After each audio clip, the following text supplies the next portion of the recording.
এবং এটা আমি বলবো যে এটা একটা গ্র্যান্ড সাকসেস ছিল।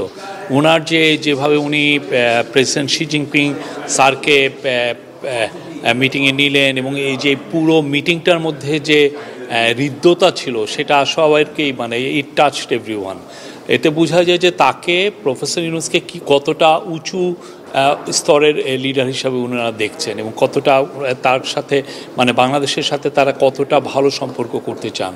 তো প্রফেসর ইউনূস তার বক্তব্যে চায়নার সাথে বাংলাদেশের যে হিস্টোরিক্যাল যে কানেকশন সেগুলো বলেছেন। এই বছর যে আমাদের সাথে চায়নার যে ডিপ্লোম্যাটিক রিলেশনশিপের 50 বছর পূর্তি উপলক্ষে সেটা বলেছেন এবং চায়নার সাথে আমাদের যে সমস্ত ইস্যুগুলো আছে যেগুলো বিষয়ে আমরা চায়নার সত্যিকার অর্থে সাপোর্ট চাচ্ছি সেই বিষয়গুলো উনি বলেছেন।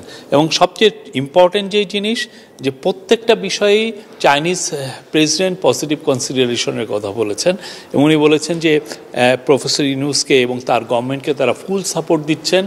এবং আরেকটা কথা যেটা এই পুরো ভিজিটের একটা অন্যতম দিক ছিল যে চাইনিজ ইনভেস্টরদেরকে বাংলাদেশে ইনভাইট করা। প্রফেসর ইউনূস এটা বলছিলেন যেখানে আপনি বোয়া ফোরামে আপনি দেখেছেন যে কালকে উনি এটা বলেছেন, আজকে উনি এই কথাটা আবার বলেছেন মিটিংয়ে এবং সেক্ষেত্রে প্রেসিডেন্ট শি জিনপিং বলেছেন যে ওনারা এনকারেজ করবেন চাইনিজ ইনভেস্টররা যাতে বাংলাদেশে ইনভেস্ট করে। প্রস্তাবিত তিস্তা ব্যারেজ প্রকল্প নিয়ে কোনো আলোচনা?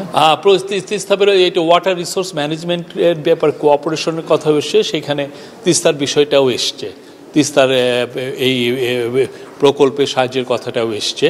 তো আমরা আশা করছি যে বাংলাদেশের সাথে চায়নার যে সম্পর্ক এটা সামনে আরও আমরা যে একটা নতুন স্কেলে যাবে, নতুন অধ্যায় সূচিত হবে এবং আমরা মনে করি চাইনিজ ইনভেস্টররা যদি বাংলাদেশে বড় অর্থে প্রচুর ইনভেস্ট করেন, যেমন বাংলাদেশ কিন্তু মানে 2016 সালের থেকে আমরা বলে আসছিলাম যে চাইনিজদের জন্য একটা প্রাইভেট ওদের জন্য একটা চাইনিজ ইকোনমিক জোন করা হবে, কিন্তু এটা কাজ কিন্তু এগোয় নেই।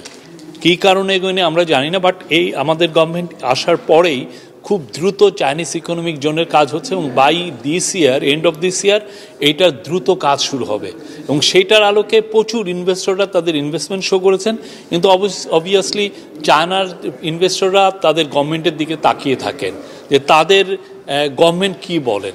তো চাইনিজ যেহেতু এখন প্রেসিডেন্ট শি জিনপিং যেহেতু বলেন যে তারা এনকারেজ করবেন, উনি শব্দটা বলেছেন এনকারেজ করবেন যে চাইনিজ ইনভেস্টররা যাতে বাংলাদেশে ইনভেস্ট করে, তা আমরা আশা করছি চাইনিজ ইনভেস্টমেন্ট অনেক ম্যাসিভলি বাংলাদেশে আসবে।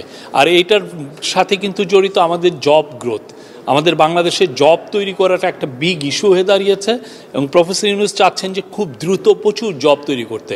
চাইনিজ ইনভেস্টররা যদি বাংলাদেশে আসে, চাইনিজ স্পেশাল ইকোনমিক জোনে যদি তারা ইনভেস্ট করে এবং অন্যান্য ওরা মংলার ওইখানেও একটা ইপিজেডের এক্সপোর্ট প্রসেসিং জোনের ওইখানে ইনভেস্টমেন্ট করতে চাচ্ছেন।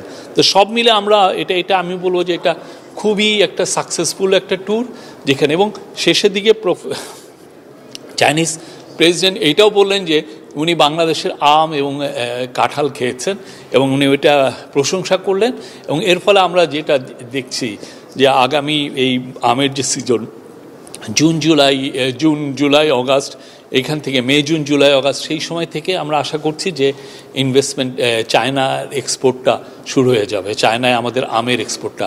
Overall it's a fantastic. এরপরে একটা ইনভেস্টরদের জন্য একটা সেশন ছিল 40 মিনিটে, ওইখানে 100-র বেশি ইনভেস্টর এসেছিলেন। বাংলাদেশে কীভাবে ইনভেস্টমেন্ট করা যায় সেটার উপরে একটা ডিটেল একটা বক্তৃতা হচ্ছে, ওইখানে প্রফেসর ইউনূস বক্তৃতা দিয়েছেন, আমাদের বিরা চেয়ারম্যানও বক্তৃতা দিয়েছেন এবং আমরা উই গট পজিটিভ রেসপন্স।